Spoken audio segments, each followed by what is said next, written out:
tayo.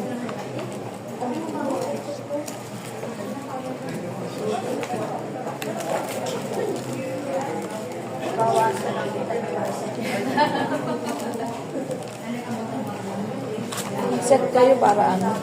Sabi ko kayo, kulang kay ano yan.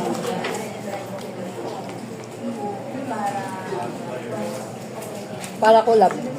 Ay, idol, pwede mo ka-picture? Doon, nagpapicture ka?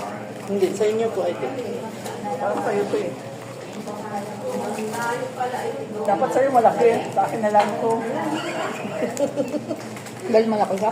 Dahil malaki ka, kulang yan sa'yo. Buti na undegrade sila dito. Sabi ko daw kain ng lunch. Parang hindi ko talaga kaya. Hindi uso ang Huwag ka diet. mag-diet. Grabe, parang hindi ko kaya.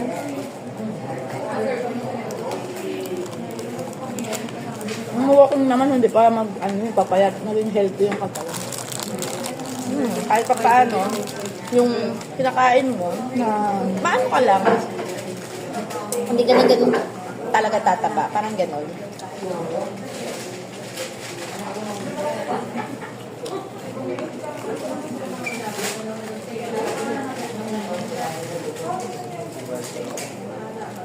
sa ate baby, kahit aalis sa pwesto niya. Maraming bantay eh. Ganun lang talaga. Kailangan mo makakasama rin doon. Alam mo doon lahat. Binabayaran ko yan kahit pag-ibig lang. Kahit lagay-lagay lang ng ice. Kaya isang ano mo lang sa kanila, no, te, no? Lahat yan. Kailangan bayaran mo. Ano pa sila, agawan pa sila pag sa utos mo. Oo. Kamusta na yung anak mo, te? Okay lang pala sa listahan. Kaya, patahit mo siya sa pagkain ko sa kanin.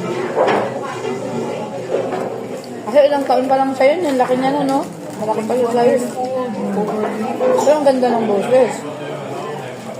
Ikaw ba pwede ka sa baga? Ang ganda ng boses ng anak Magaling, niya. magaling, maano ko, mahilig ako sa music, pero wala silang hilig sa akin. Oo nga, ako hindi. Hindi maganda, pero wala kayo dyan.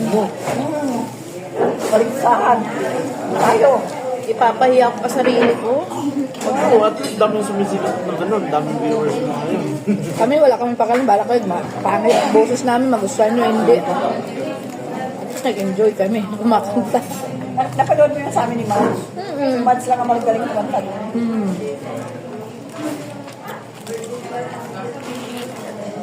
Malamig yung boses ni Mads eh.